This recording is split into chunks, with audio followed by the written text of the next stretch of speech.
My name is Eric Maddox, and I'm 73 years old. Once I was the quiet one in the room, the loyal husband, the invisible father, the man who paid bills and stayed out of headlines. My late wife, Camille, was the powerhouse behind our family's $57 million empire. Elegant, strategic, untouchable. Our children took after her. Bold, brilliant, ruthless. I was never part of their inner circle. I wasn't expected to speak, only to sign. They thought I was slow. They thought I was harmless. But the day Camille died, and they locked me out of everything she built, leaving me with nothing but a sealed envelope and a smirk, I started reading. And what I found inside that envelope will burn this family from the inside out. They took her empire, but I got the one thing they never saw coming. Elevator doors slid open like the quiet breath before a storm. Floor 42, slate marble, polished steel, air-conditioned with money. I walked into Lansbury & Co., wearing a blazer. Camille bought me in 2009, navy, 2 sizes too large now. The receptionist didn't look up. My name was nowhere on the welcome screen. A soft chime. Conference room A. I pushed the door open. There they were. Cole, Brielle, Jonah, my children. Cole sat at the head of the table, shoulders sharp, cufflinks flashing. Brielle was in all-black silk, tapping her Mont Blanc against a notepad. Jonah kept his head down, eyes flicking between them. Never me. Mr. Nolan, the family attorney, stood like a game show host. Silver hair, smile just tight enough to say, "You're a guest in your own life." "Mr. Maddox," Nolan said, motioning to the last chair, far end of the table, next to the ficus. The legal reading began. No condolences, no pause, no breath. I, Camille Maddox, being of sound mind and body, do hereby declare this my final will and testament. Paper rustled. Cole yawned. Brielle smirked. My name wasn't mentioned until paragraph 11. To my husband, Eric Maddox, I leave one item to be delivered by hand. The original will. Silence. Even Nolan blinked. Brielle leaned back. Just the will? Cole grinned. Maybe Mom left him a story. Jonah didn't look up. Nolan cleared his throat. The rest, Camille's company shares, investment portfolio, assets in Geneva and Luxembourg, real estate holdings in Santa Barbara, Denver, and the Caymans, have been transferred as instructed. I swallowed. My jaw locked. My hand trembled beneath the table, but I didn't speak. Nolan opened a leather pouch and pulled out a sealed manila envelope, old and slightly creased. "For your safekeeping." I took it. My fingers touched a wax seal with Camille's insignia. Brielle's voice sliced across the table. "Cute. A souvenir." Cole laughed. I stood. Something was off. The air. The wording. I turned the envelope in my hands. No postmark. No courier sticker. Just her handwriting, delicate and exact. Nolan's eyes narrowed. "We can have a car take you home, Mr. Maddox." "No." My voice surprised even me. Firm. Dry. Not asking. They didn't expect resistance. They didn't expect me to stay standing. Outside, the wind hit hard off the Chicago River. I ducked into the alley behind the building, hand still gripping the envelope. I peeled the seal. Inside, 6 sheets of legal parchment, handwritten notes in the margins. Camille's signature, twice. My breath caught. There was something else.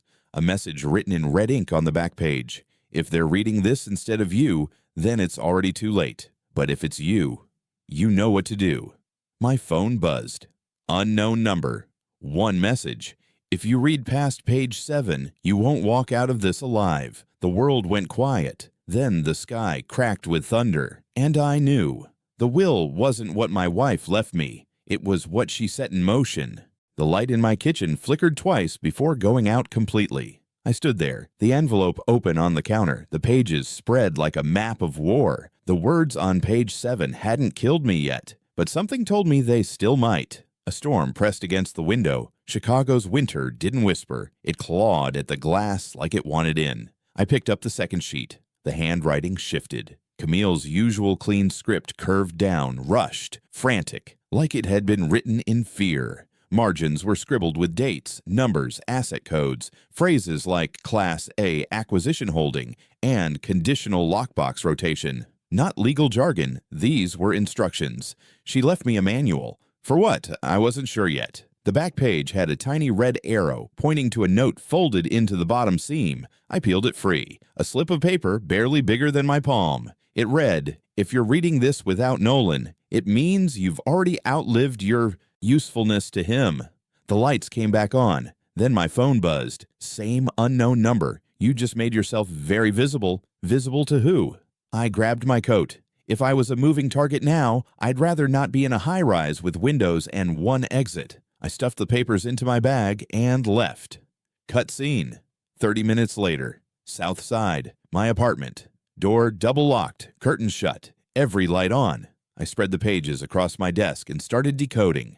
Line by line.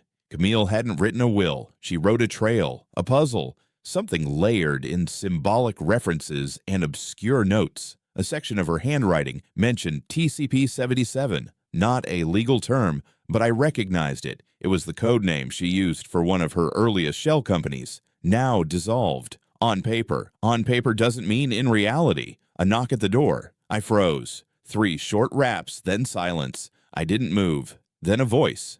Female, familiar. "Eric, open up. It's Mara." Maris. Fields. Camille's former compliance officer, retired, unreachable for years. I unlatched the door just wide enough to see her face, pale, wet from snow. "Someone followed me," she whispered. "You need to move." Cut scene. 10 minutes later, we were in the stairwell. Mara's hands shook. She kept glancing behind us. "Why now?" I asked. "Because they think you're alone," she said. And they're right. I didn't like how she said they. She pulled a flash drive from her coat. I saw the will, not the one Nolan read, the one Camille logged in our old secure vault. It had a trigger phrase. "What phrase?" She looked at me, mouth tight. "Asset fallback protocol. Spouse override. If that document gets validated, you control everything." I stopped walking. That clause wasn't in the version Nolan read. "Exactly," she said. "Which means either Camille forged one or Nolan buried the real one. Either way, someone erased you." The elevator dinged. We weren't on that floor. Both of us dropped silent. Footsteps above us. Steel-toed. Coming down. Cut scene. We ducked into the basement. Storage lockers, dust, one swinging bulb. My breath came short. My hands ached from gripping the bag too tight. Mara pulled out a second drive. This is what they buried. She copied her personal ledgers, voice memos, everything she knew about the offshore funds, including names. "Names?" I echoed. She nodded. "2 of your children, and Nolan." My jaw clenched. A truth no father should hear. "Sometimes," she said, "the people closest to you are just wearing masks that fit too well."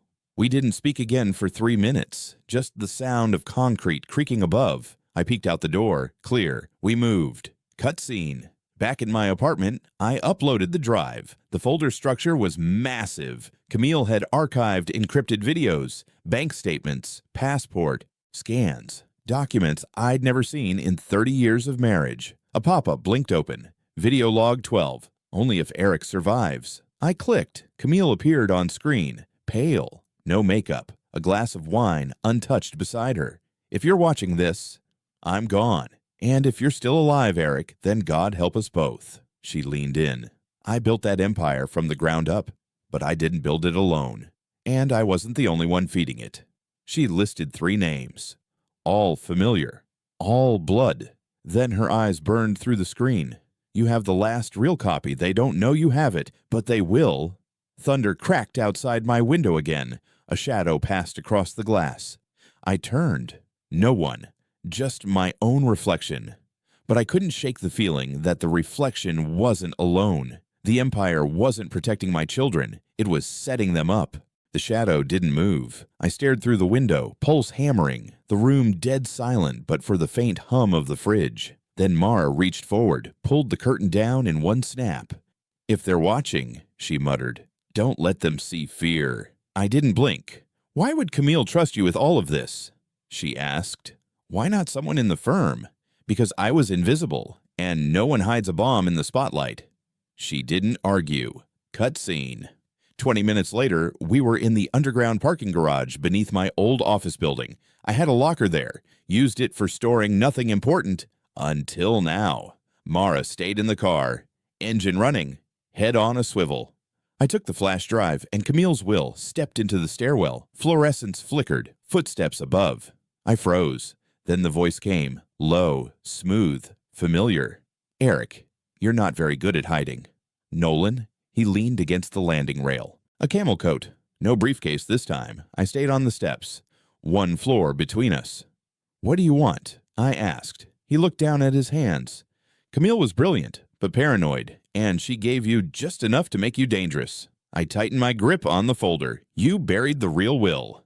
No, he said, smiling. I protected the legacy. From who? From itself. Cinematic moment. A door slams above. Footsteps echo again. Another man steps into view. Tall, earpiece, jacket too tight. This wasn't just intimidation, this was a retrieval. I turned and bolted down the stairs. The guard lunged. I ducked under the railing, dropped down one level hard, ankle screaming, slammed through the door to the garage. Mara was already out of the car. We didn't speak. We just ran. Tires screeched behind us. Mara tossed me the keys. Glove box, she snapped. I fumbled it open. A burner phone, USB adapter, passport. You were ready. For this? She didn't look at me. You don't work with someone like Camille and not have an exit strategy. Cutscene. We reached my apartment just before dawn. Mara pulled down the blackout blinds, locked every bolt twice, then dropped into the chair like she'd aged 20 years. I stared at the folder again. Inside, asset logs, tax records, corporate structures that led in loops, until one line stopped me cold. Remtech Advisors, founding partner Brielle Maddox, my daughter. She told me she consulted. She didn't tell me she co-founded one of Camille's shell-holding firms. The documents show deposits, hundreds of thousands, shifting through dummy foundations, into political PACs, into a super PAC. I looked at Mara. Did Camille know? Mara nodded slowly. She confronted Nolan a week before her stroke, told me she was going to rewrite everything.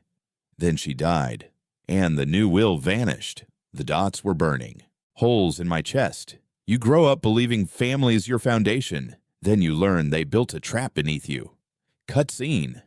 Later that morning, I returned to the law office alone. Mara warned me not to go, but I needed to see Nolan's face one last time. The receptionist hesitated. Mr. Nolan's unavailable. I didn't blink. Tell him I'm not here for permission. I'm here to serve notice. That got her moving. 5 minutes later, the door buzzed open. He was at his desk, calm, ice in human form. I tossed the folder onto his table. You missed a page. He didn't touch it. You think waving a few flagged transfers makes you a martyr? I leaned in. You're not afraid I'll talk. You're afraid I understand it now. Then I pulled out Camille's voice memo. Hit play. Her voice filled the office. And if you find this, Eric, you know by now who's behind everything. You know why they used our children, and you know what to do. Nolan stood slowly. That's not admissible. I stepped back. It's not for court. It's for the public. Then I left. I knew he wouldn't stop me. Not yet. Not in daylight. But something in his eyes said he wasn't done. That's when I understood. The will wasn't a weapon. I was. By the time I realized I wasn't alone, it was too late. The floor creaked behind me, a whisper of leather on concrete. The data vault had no cameras, no windows, and no time to scream. I ducked low, just as something sliced the air above my head. A baton or pipe. I didn't stop to check. My shoulder slammed into a steel cabinet. Pain shot white-hot down my arm. I scrambled for the drive, shoved it in my coat pocket, and kicked backward. Felt contact. A grunt. A step back. I ran. Cutscene. Outside, Michigan's sky bled gray. Snow slapped my face sideways. I could barely breathe. A black SUV roared to life 2 rows down the lot. No headlights, no plates. I bolted toward the tree line, slipping, cursing, lungs on fire. The drive was everything. If I lost it, Camille died for nothing. A voice in my head kept repeating her words. Only you can fix what I couldn't. I dove behind a collapsed fence. The SUV tore past me, mud and snow flying. They didn't see. Not yet. But they would. Cutscene. 30 minutes later, I was on the Amtrak back to Chicago, drive still warm in my pocket. My ribs ached, my breath whistled, but I was alive. I opened the burner laptop. The files loaded one by one. Camille hadn't just recorded transactions. She documented meetings with timestamps, voices, locations, everything tied together in a cold, elegant noose. Super PAC money, fake NGOs, payments to a federal compliance officer, coded but traceable. Power doesn't corrupt. It reveals who was already rotten. My wife had seen it all and never flinched. She had watched our children become pawns, Nolan become a puppet master, and still found a way to fight back. But she hadn't told me. Not until now. And I was starting to understand why. She needed someone they wouldn't see coming, someone who had nothing left to lose. Cutscene. At Union Station, I switched jackets, dumped the burner phone in a trash, and walked 4 blocks to a shuttered office Camille once rented, Maddox Legacy Holdings. The keypad still worked. Same code, 0630. Our anniversary. Inside, I plugged the drive into the secured system, triple encrypted, off-grid. She had built a digital tomb, and I was the last one with the key. Video file. Log 22, activation protocol. Camille's face filled the screen. Gaunt, determined. If this file is being accessed, my backup plan has failed. I'm sorry, Eric. I know I should have told you everything, but if I had, you'd be dead already. She exhaled. They don't care about money. They care about keeping the machine running. Remtech was never supposed to be a family company. It was designed for concealment, for shifting funds offshore. And Nolan built the shell. She looked off screen. But the last clause is yours, and only you can trigger it. Another file appeared. Legal Override 57MH. I opened it. Clause 18. Upon exposure of systemic fraud by any founding or inheriting party, controlling ownership reverts to the surviving legal spouse with immediate effect upon digital confirmation and submission to regulatory authorities. That meant me. If I hit send, I would own it all. But that also meant the people who stole it would lose everything, and they wouldn't go quietly. Cutscene. The door behind me slammed open. I turned. A man in a leather coat, face masked, gloved hands, gun drawn. He motioned to the chair. Sit. I didn't. He stepped forward, voice cold. You weren't supposed to get that file. Funny, I said. Neither were you. His eyes flicked to the screen. Then behind him, footsteps. Fast. Unsteady. A blur tackled him from the side. Gun skittered across the floor. I staggered back. Mara stood up, hair wild, breathing hard. I said I'd watch your back, didn't I? Gunshots. One missed. One didn't. Mara collapsed. Blood bloomed across her coat. I dropped beside her. She grabbed my wrist hard. Don't waste it. Don't you dare waste it. I dragged her behind the desk, hit the alarm trigger, files uploading, red lights flashing. I whispered, if I died here, the truth would too. I was bleeding, not from a bullet, just glass, but it wouldn't stop. I wrapped my hand in a torn jacket sleeve, dragged Mara behind the file cabinets, and whispered her name until she blinked. I'm still here, she said. Barely. Sirens echoed in the distance. I glanced at the screen. Upload 89%. Almost there. I pressed her hand. You did it. No, she rasped. You finish it. Cutscene. 15 minutes later, I was in the back of a black SUV, wrists zip-tied, blindfold tight, my blood still sticky against my skin. Voice in front. Calm. British accent. Mr. Maddox, you've proven resilient, but you're in over your head. I didn't answer. You can't silence a man who has nothing left to lose. The vehicle made a hard turn. Gravel under tires, wind howling through a broken window. Then stillness. The SUV stopped. The door opened. Hands yanked me out. Cutscene. We were in an old hangar, steel, echoing, cold. Private airfield, somewhere outside the city. One single prop plane on the tarmac, idling. They unzipped a body bag on the ground. I didn't flinch. Last chance, the voice said. Where's the backup? I smiled, bloody teeth showing. Already gone. A second later, a phone beeped. Their guy answered. Pale face. "It's live," he whispered. The British one grabbed his phone, jaw clenched. I didn't need to hear the rest. Camille's final video had just dropped. Public. Viral. On a whistleblower site known for one thing: no takebacks. In it, her voice spoke clearly. To my children, if you're watching this and you still believe your hands are clean, check your bank statements. To Nolan, you always underestimated loyalty, but my husband never lied to me. That's what makes him dangerous. Cutscene. Gunshots, panic, chaos. They turned on each other in seconds. I ducked, rolled under a fuel cart, ran. Lights swung above me like spotlights. Bullets cracked overhead. I reached the fence, climbed with one hand, ribs screaming, dropped. Then, headlights. A car screeched to a halt on the other side of the field. A figure jumped out, popped the passenger door. "Dad, get in." It was Ava, my daughter, the one who'd always stayed quiet, the one Camille said had her eyes, not her temper. Cutscene. We drove in silence for 2 miles before she spoke. "I've been feeding you intel." "I know. I thought if I stayed inside, I could undo what they did. I couldn't." "You did now." She handed me her phone. Screenshots, logins, bank transfers, Nolan's emails, a folder named Insurance. She'd been watching him for months. You can't kill a system without someone inside opening the locks. I looked at her. She had Camille's jaw, but her eyes burned colder. We pulled into an old parking garage near the federal courthouse. "Next." "Move," she asked. I held up the drive. "We file the override." She nodded. "Then they lose everything." "No," I said. "Then they face it." We got out. No guards, no shadows. Not yet. But I knew better. I knew this wasn't the end. If I got in that car, there was no going back.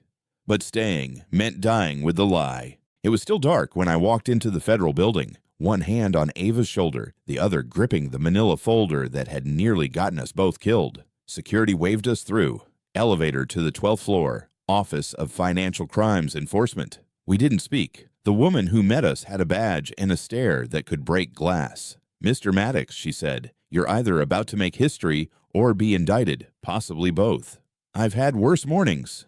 She took the drive, scanned it, eyebrows lifted. "This clause is legally binding."